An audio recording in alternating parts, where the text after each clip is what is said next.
ప్రతి ఒక్కరికి ఓ ప్రపంచం ఉంటుంది. ఎవరి ప్రపంచానికి వారే రాజు.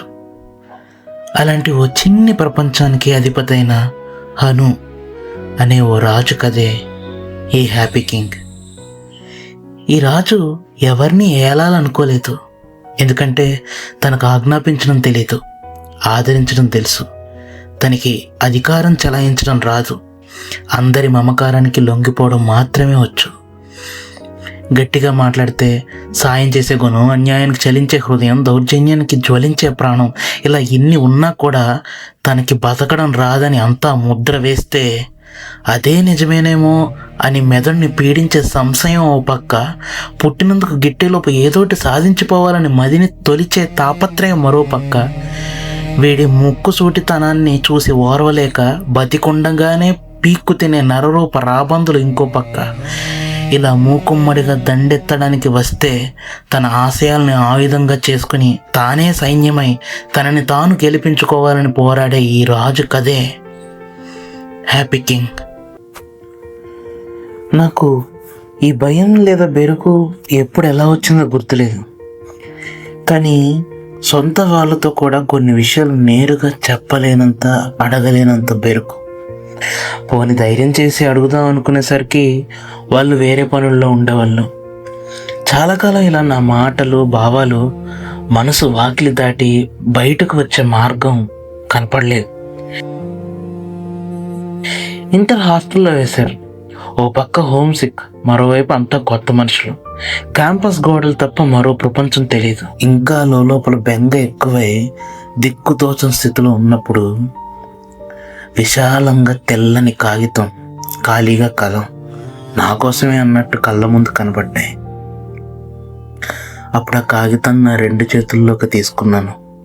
అప్పుడు అది, చెప్పు ఏంటి నీ బాధ అని నన్ను మౌనంగా అడిగినట్టు అనిపించింది. వెంటనే నేను పెన్నుతో ఏదో గీయడం మొదలుపెట్టాను.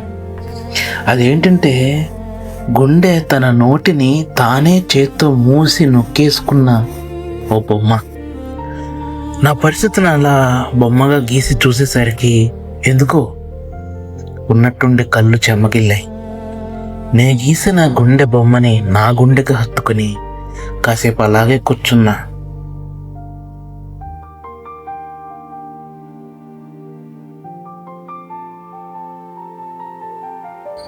కాసేపటికి మనసులోని భారం కొంత తగ్గినట్టు అనిపించింది. జీవం లేని కాగితానికి ఓ మనిషిని ఓదార్చేంత శక్తి ఎక్కడదా అనిపించింది. సమాధానం దొరకలేదు. కానీ ఆ క్షణం నుండి ఆ కలం, కాగితం నా నేస్తాలయ్యాయి.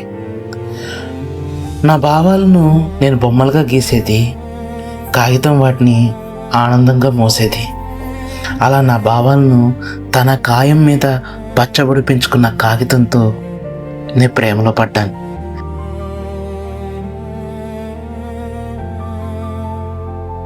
అప్పటి నుండి సంతోషమైన, బాధైనా, ఆశైనా, ఆవేదనైనా నా కళ్ళు ముందుగా నా కాగితం కోసం వెతికేవి. ఒక్కోసారి బొమ్మలు కాకుండా నా భావాలకు అక్షర రూపం ఇచ్చేవాడిని.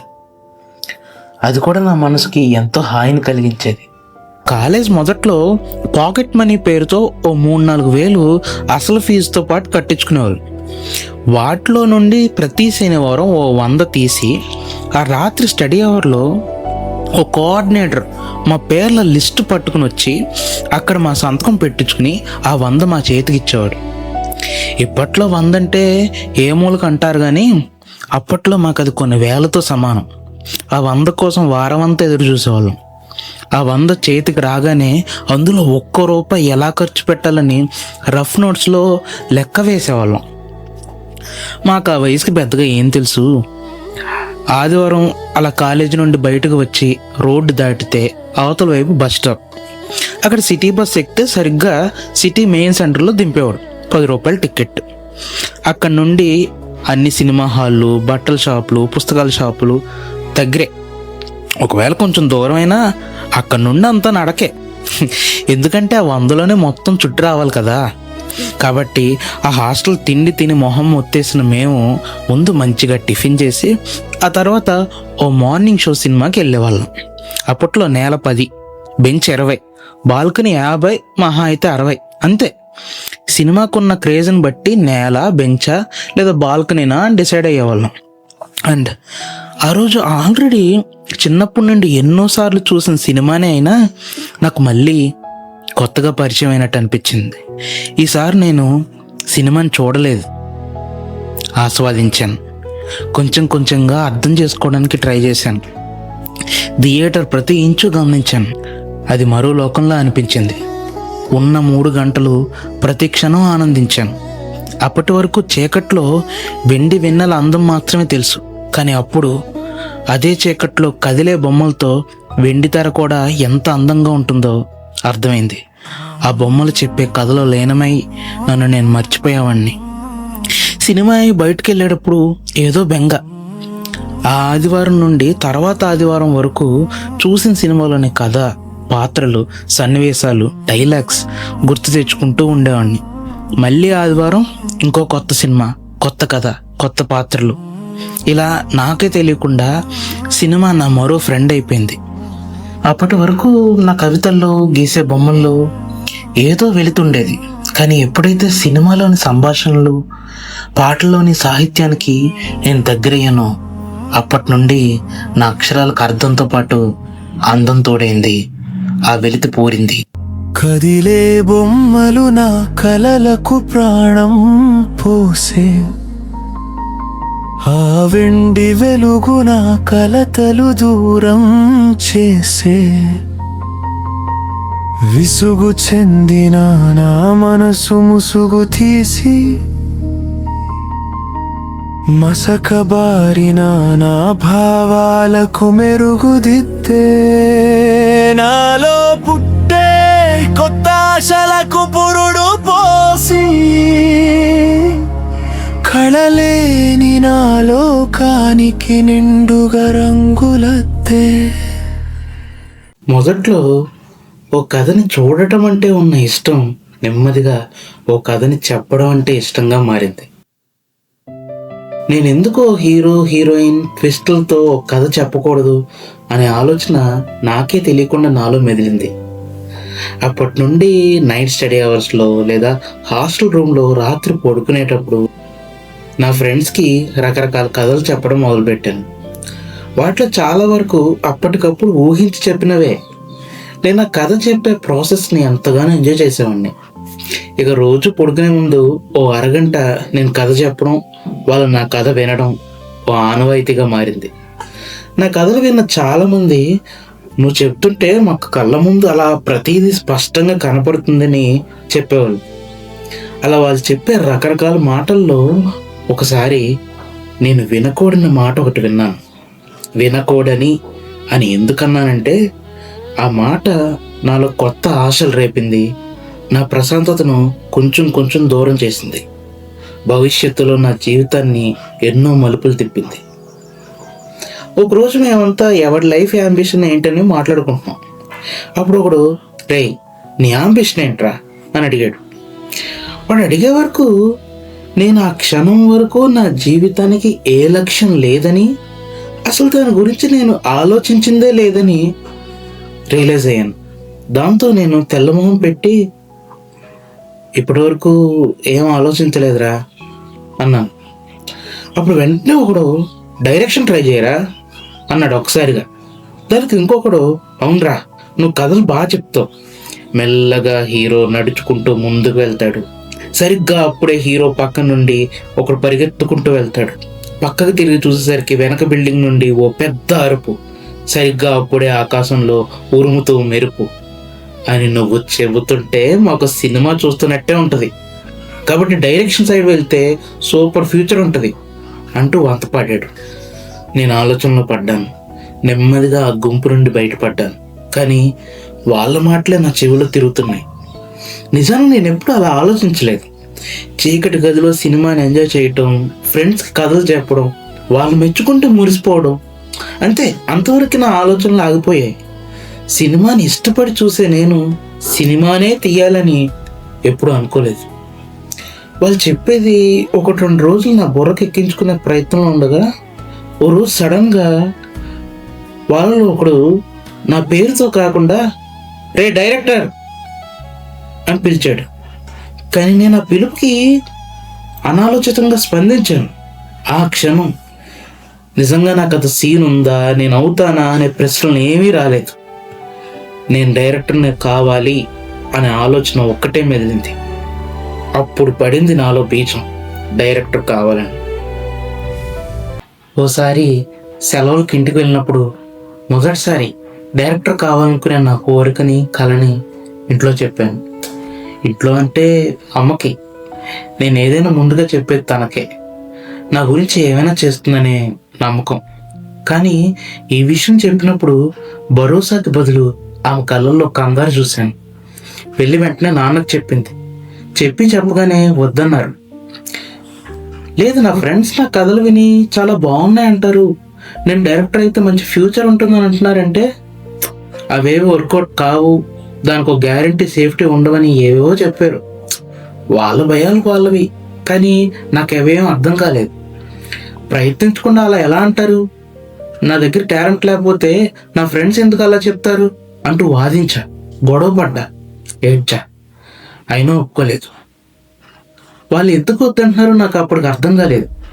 అప్పటి వయసుకి ఆవేశం తప్ప ఆలోచన ఉండదు కదా. ఆ ఆవేశం కోపంగా మారుతుంది. అడిగింది వద్దంటే ఆ కోపం ఉక్రోషంగా మారుతుంది. వాదించి అలసిపోతే ఆ ఉక్రోషం బాధ అవుతుంది, బాధ ఆవేదనగా మారుతుంది. అలా ఆవేశం ఒక కంటిని, అమాయకత్వం మరో కంటిని మూసేస్తే వాస్తవాలు చూడలేని గుడ్డివాడైపోతాడు మనిషి, ముఖ్యంగా ఆ వయసులో. నేను అలానే అయిపోయాను. సెలవులకు ఇంటికి వెళ్ళాననే మాటే కానీ నేను ప్రశాంతంగా ఉండేవాడిని కాదు, మా వాళ్ళని ప్రశాంతంగా ఉండనిచ్చేవాడిని కాదు. చూసారా, ఓ ఆశ పుట్టినంత వరకు మనిషి జీవితం చాలా ప్రశాంతంగా ఉంటుంది, కానీ ఆశ పుడుతూ మనిషి ప్రశాంతతను చంపుతుంది. తప్పు ఆశతో, ఆ ఆశను హ్యాండిల్ చేయలేని మనిషితో ఒక్కోసారి ఖచ్చితంగా చెప్పలేము. అలా డైరెక్టర్ అవ్వాలనే ఆ ఆశ నా ప్రశాంతతను పోగొట్టింది. అప్పటి వరకు సండే వస్తే సినిమాలు చూస్తూ, మిగతా వారం అంతా కవితలు రాస్తూ, ఫ్రెండ్స్కి కథలు చెప్తూ హాయిగా గడిపే నేను అప్పటి నుండి ఎడతెరపలేని ఆలోచనలో మునిగిపోయి నేనున్నా లేనట్టుగా మనుషులకి, వాస్తవాలకి, ప్రస్తుతానికి దూరంగా ఉండేవాడిని. అలా ఎప్పుడైందో కూడా తెలియదు. ఇంటర్ అయిపోయింది. ఏదో చదివా, ఏదో రాసా, ఓ 84%తో పాస్ అయ్యా. అప్పుడు ఇన్ని ఆలోచనలతో చదివి రాస్తేనే ఇలా వచ్చాయి, అదే నువ్వు మనసు పెట్టుంటే ఇంకెలా వచ్చాయో అన్నారు ఇంట్లో. అలా మొత్తం మీద బీటెక్లో వేశారు.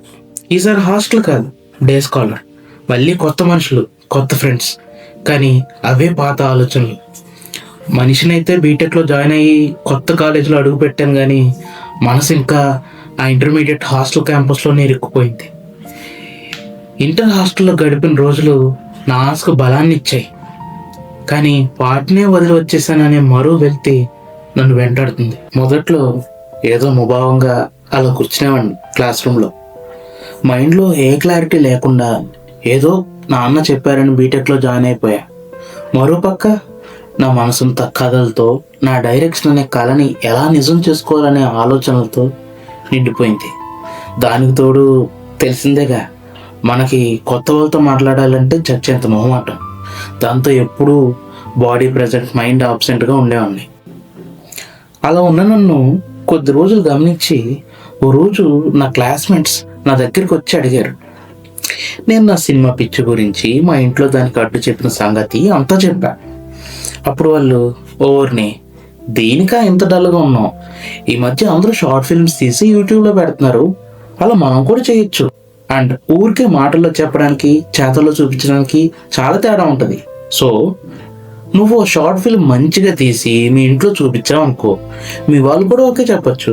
అలా తీస్తూ ఉండగా ఎప్పుడో ఏ ప్రొడ్యూసర్ చూడొచ్చు, నచ్చితే నేను పిలిచే అవకాశం ఇవ్వచ్చు, లేదా మనమే వెళ్ళి తీసిన చూపించి ఎవరినైనా ఒప్పించవచ్చు. ఇలా బోలెడు దారులు ఉన్నాయి.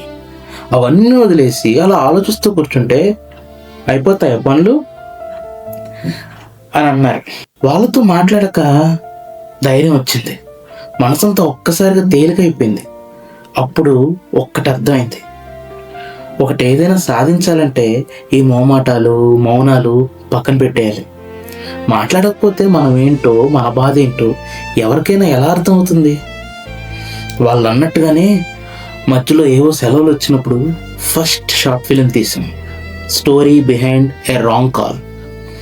ఏదో మా దగ్గర అప్పట్లో ఉన్న నికాన్ కూల్ పిక్స్, యాష్గా డిజిటల్ కెమెరాతో తీసేసాం. అందుకు తగ్గట్టుగానే ఉంటుంది పిక్చర్ క్వాలిటీ, అది వేరే విషయం. కానీ మాకు అదే గొప్ప. దాని ఇంట్లో చూపించా, పెద్దగా రెస్పాన్స్ లేదు. ఆ తర్వాత మళ్ళీ ఓ సండే ప్రెజెన్స్ ఆఫ్ గోస్ట్ అని ఓ హారర్ ఫిలిం తీసాం, దానికి అంత స్పందన లేదు. దాని తర్వాత మళ్ళీ హాలిడేస్లో గుడ్ విన్స్ ఆన్ అని ఫ్రెండ్షిప్ కథ చేసాం. అది చూపించినప్పుడు మాత్రం మా ఇంట్లో విపరీతంగా నచ్చడమే కాకుండా, నువ్వు ముందు ఈ బీటెక్ కంప్లీట్ చేసే, ఏ బ్యాక్లాగ్స్ పెట్టుకోకుండా, ఆ తర్వాత నువ్వు నీ ప్రయత్నాలు చేసుకుందు, కాబట్టి మేము కూడా సపోర్ట్ చేస్తాం అని అమ్మ హామీ ఇచ్చింది. ఇక అమ్మే అలా చెప్పాక మనం అవుతామా, ఎక్కడ లేని హుషారు వచ్చేసింది. దాంతో ఆ క్షణం నుండి కోసింత చదువు మీద కూడా శ్రద్ధ పెట్టి, మధ్య మధ్యలో కొన్ని బ్యాక్లాగ్స్ పడ్డా 4th సెమిస్టర్ వచ్చేసరికి అన్నీ క్లియర్ చేశాను. కాకపోతే చివరిలో ఫిజిక్స్, M2 సబ్జెక్ట్స్ కాస్త ఇబ్బంది పెట్టాయి, బట్ వాటిని ఆప్షనల్ సబ్జెక్ట్స్గా వదిలేశాను. అలా మొత్తం మీద బీటెక్ అయిపోయింది అనిపించా. అప్పుడు వెళ్ళి మా వాళ్ళకి వాళ్ళ మాటను మళ్ళీ గుర్తు చేశాను.